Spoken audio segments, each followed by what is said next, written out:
about the massacre of Khojali. So come on up.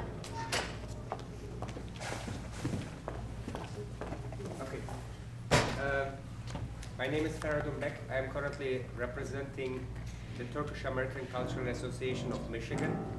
We are based here in Dixon area. And that association is representing actually the Turks here in Michigan. Plus, I am also at the same time the vice president for the Assembly of Turkish American Associations. We are comprising about 64 associations, and this is in Washington, D.C., and I'm responsible also for Michigan and for the other states as well. So that we work together. I relocated about 6 months ago from Washington, D.C., and in Washington, D.C., I mean, one of our board members is also the president from the Turkish Azeri network, Komris Azeri, and then we are working also with Adil Bagirov. He's also the president also from another Azerbaijan association, and our presidents also in the Washington D.C. area, they are just some printouts. We always make every year announcements that we condemn the Khojali issue, and they are always in Washington D.C. area speeches. We always come and we make also press releases, and we support as much as possible. I had the possibility, to meet actually Ramin first time, and about 4 days ago we communicated, and we immediately put everything in our website, but for us it was also a short notice, so 4 days, so etc. as well.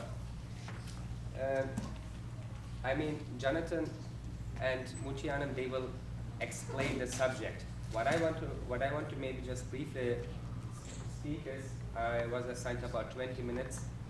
We are coming now here all together, which is good. We will educate each other, which is again good. But what in the United States, what the lobby activist people do is, it's a little different. If we really want to make an impact, we need some people from the press.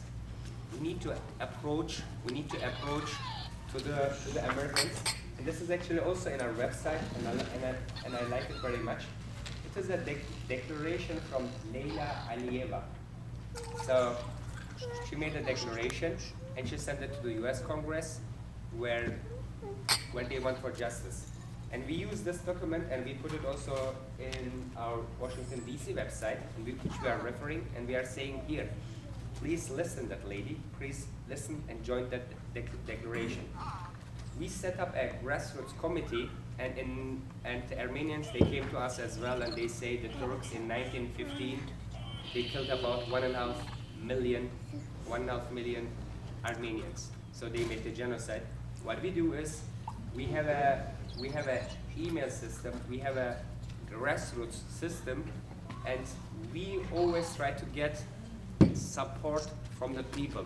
What helps very much is if you will work with the DC group, and if you will visit your Congress people.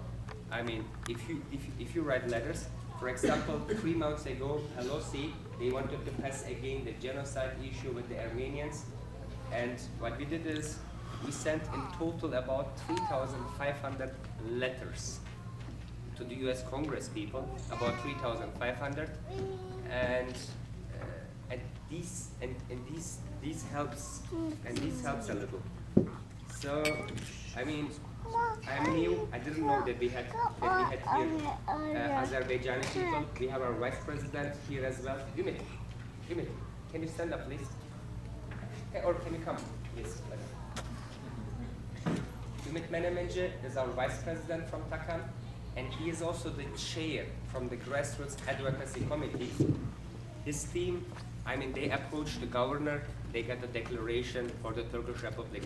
Again, his team approached Ann Arbor, etc., all that areas to get different declarations. And again, with volunteer people, we are making visits with Gary Peters, with the Congress people, in order to say we didn't do it, or in order to explain ourselves. And actually in DC, I was the co-chair of the Armenian Research Committee. So we have got there another project where we want to have actually more professional people around all the states, and where we want to actually get from the grassroots, from you, from us, letters, visits. And we say if we can really get in a year 700,000 visits, which means once in a year we need to make a visit because we have a population, or to the media, then we can make really a very big impact. Then they will listen us. When we go to Washington DC, for example, Umet's again team, 2 volunteers, they go to Lansing and they visited 20 states people, and they give issues, books regarding the Armenian issue. And what these people say is, they say only the Armenians are coming every week and we don't hear anything from the Turks. So it's the first time that we see you. And if we are silent, if we don't go and talk, then they think the Armenians are right. The other point is, I mean, here we have got the Manokian family in Michigan, they're rich. And the Armenians, just for this grassroots budgets, for this kind of things, they have about, I mean, $14 million they make donations. And every year they spend this money. So they are very organized, they spend this money. But the good thing is, in the last 5 years, their power is also decreasing. So we have got a Turkish caucus, we have got an Armenian American caucus. I mean, now the numbers are from the Armenian side reducing, our numbers are increasing. But again, if you want to really make an impact, I mean, our recommendation is we shouldn't do it just by ourselves. We need to approach the Americans. We need to approach the policymaker, and many times we think it doesn't make a big difference, but it does. It does. For example, Catherine Kilpatrick, I mean, only one of our ladies went, approached them and said, why don't you join the Turkish caucus? And she joined.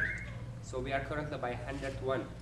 I mean, regarding the Armenians and Turkish issues, I mean, it passed from the committee. I mean, in the past years, 5-6 years ago, they were stronger. Now it's got better. So, I mean, as mentioned, I mean, we recommend that we should be more active in that level. And other point is, I mean, Khojali or the Armenian issue, probably we need to work a little more combined together. If we look to the Jewish committee, they are very strong. If we look to the Armenian committee, they are very strong. Why? Because they work together. I mean, with Ramin Bey, we just got in contact. Ramin Bey said, we didn't know Takam, and we said, and I said to him, I didn't know you. So, I mean, why do we not communicate some of the things more, or try to work more together? I mean, everyone makes some mistakes, you know. I mean, every kind of things, but we should try to maybe just work together. I mean, as we want to know more in contact with Ramin, and we want to have maybe some of the Azerbaijani friends in the Takam committees or boards. We want to join also yours, so that we can work together, yeah? So that we can bring the networks together and somehow make some evenings, so know each other, and then work in this kind of grassroots activities also together. You want to say something? Yes, actually, thank you very much, Feridun, for bringing this presentation. And it is a very good opportunity for us to meet today here in this gathering. And for us, it's very important to reach out for the Azeri community, and also that the Azeri community learns about the Turkish community here as well. And as Feridun said, only jointly we can make our voices heard better here in the state, around the country as well. Thank you. Ramin, is someone writing today a kind of press release? Yes, we're going to send it back to Baku, and they're going to release it in the newspaper. Okay then. Just send it to us as well, so we will publish it. We have also some networks. We have some networks in the US. They will definitely publish it. Yeah. So we want to support this part as well. Yes. Okay then. Okay then. Thank you very much. Thank you very much.